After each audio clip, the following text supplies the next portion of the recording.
Hello, welcome back to 5 Minute Bible Studies. I'm finishing up my last lesson on the church. And I know that those of you who've been watching, it's called 5 Minute Bible Studies. And the last two studies I posted on the church each ran 20 minutes. And I'm not going to apologize for that because I needed to have consistent teaching.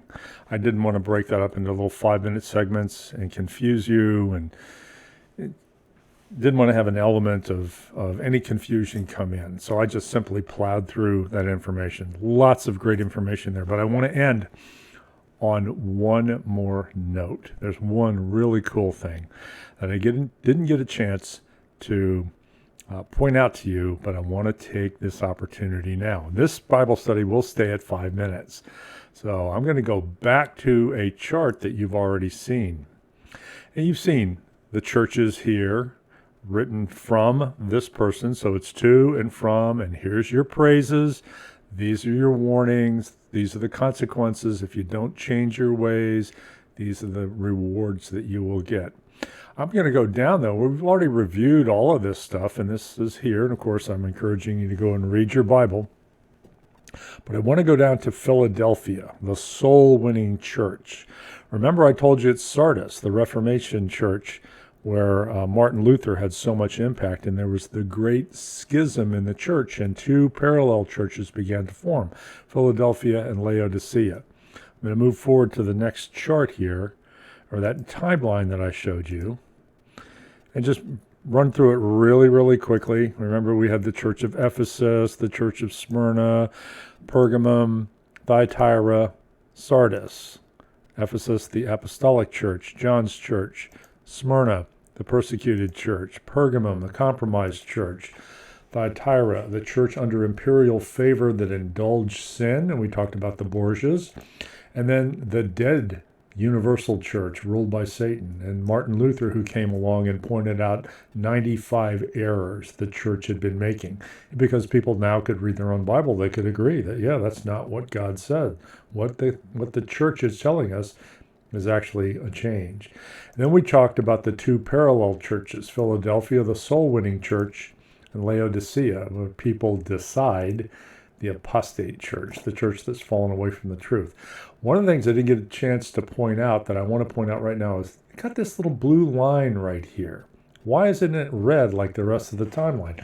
Well, this line indicates that the Church of Philadelphia didn't exist when this letter was dictated by Jesus.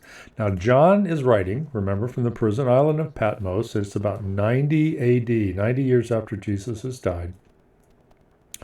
And John is an old man, and he is on the prison island of Patmos. And Jesus dictates this letter, and he mentions all these churches that John would have been familiar with, except Philadelphia. We get to Philadelphia, and John probably thinks to himself, where is Philadelphia? Because Philadelphia is a city that doesn't yet exist. It's 90 AD when John writes this. The city of Philadelphia is not founded until 189 AD. So it's 100 years later that this town is established. And then the church is established within the town. Jesus is writing a letter to a church in a city that doesn't exist yet. Isn't that fascinating?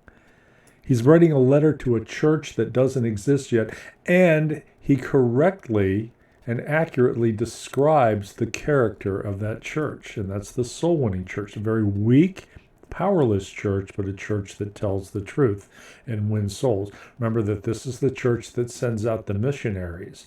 This is a church that goes and converts people and tells them the truth. These other churches here sent out crusaders to go and kill people who were not believers. The church in Philadelphia sends out missionaries. I find it fascinating. And only God could do this.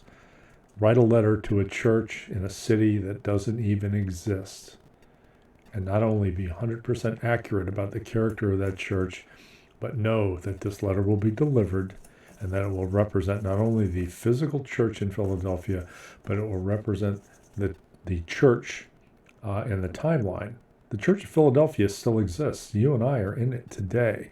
The Church of Laodicea exists today. Two churches, not really in parallel. One is on the upswing, one is driving straight down and is headed towards destruction. Two churches operating in the same time period after the Great Schism. God would know that. It wouldn't be a problem for God to address both of those churches. So I am back and wrapped up on the series on the churches. I appreciate your watching. I appreciate your paying attention. I want you to hit like. Please subscribe. Please send me questions. I love to answer questions.